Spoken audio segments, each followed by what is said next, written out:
Hello everyone, welcome to IDGAF 1984. My name is Jeff Metric, for those of you who don't know who I am. And before we get started with today's video, please like, comment, subscribe, and share this video. Let's feed the algorithm and let's build this channel up, because once I hit 100 subscribers, I'm going to do an AMA live, and I'll make sure I send out the link if I'm going to do it live, or I'll send out the link to all my subscribers with an email address. You can send me your questions and I'll answer them all. Now today's what I'm going to talk about is U.S. foreign policy, and it's going to be very topical. I'm not going to get super into the weeds on it because I can't, but that's my main degree is political science. But I just want to talk about three different schools of really foreign policy thought and why I think we are in the wrong school. So, without further ado, on with the show. The foreign policy schools of thought are Jeffersonian, which is free trade and travel with all, entangling alliances with none.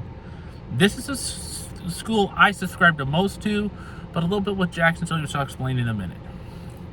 I don't believe in military interventions. I don't believe in regime change. I don't believe in trying to bring our culture to the rest of the world of a Western-style democracy in countries that haven't ever had one and don't ever really want one.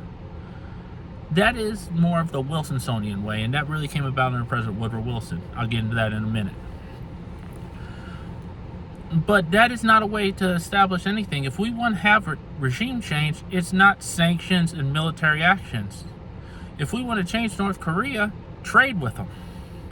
Trade is what helps countries understand each other, because everything is economics. This is an economic world we exist in. Nothing more, nothing less. So that is kind of the Jeffersonian school of thought, is that we need to trade with people, entangling alliances, let countries handle their own business, because we have no right, we have no moral authority to go around and tell the rest of the world how to live. That's just not what we do. Now, the next school of thought is the Jacksonian, after Andrew Jackson. That school of thought is, hey, free trade and travel all, entangling alliances with none, but you bring the smoke, we're going to put out the fire. And that's also where I'm at a little bit, but more so I'm into Jeffersonian school, because the military budget is just too bloated for anything, and that actually can be another video. Man, I got a lot of videos coming up. But that is, and I like that school because it's like, okay, you want to threaten us? Well, guess what? We're going to handle the business.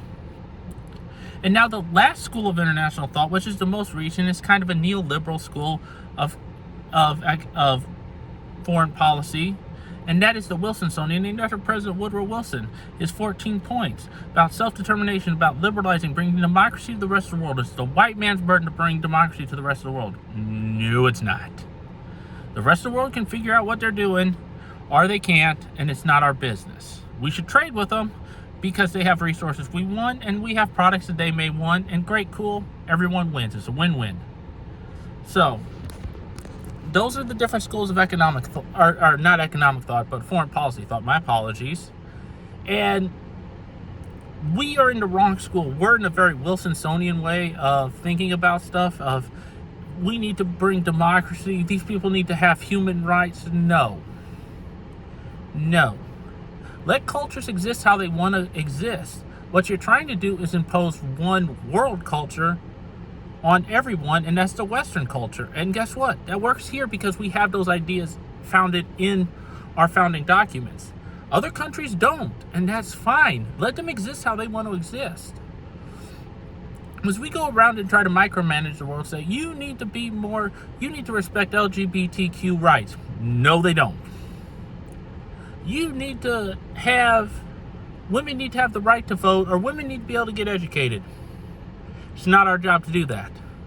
Let those countries exist how they want to exist. They'll succeed or fail on their own, and it is what it is. See, this is where I don't give a fuck really comes in more so in the Jeffersonian and Jacksonian school of foreign policy, which I really subscribe to. Don't bring the smoke, won't be no smoke.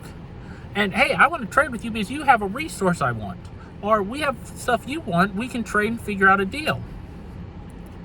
But we exist in a world now where we have fully subscribed to the Wilsonian school of thought that we need to democratize the world, make the world safe for democracy. No.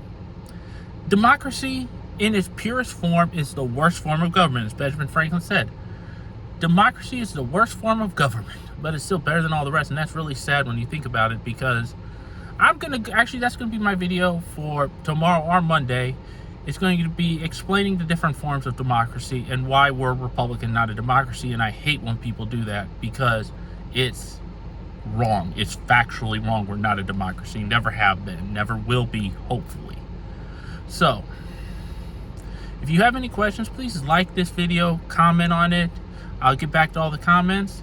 Until tomorrow, have a great night. And remember, I don't give a fuck if you like it or not. It's reality. Have a good day.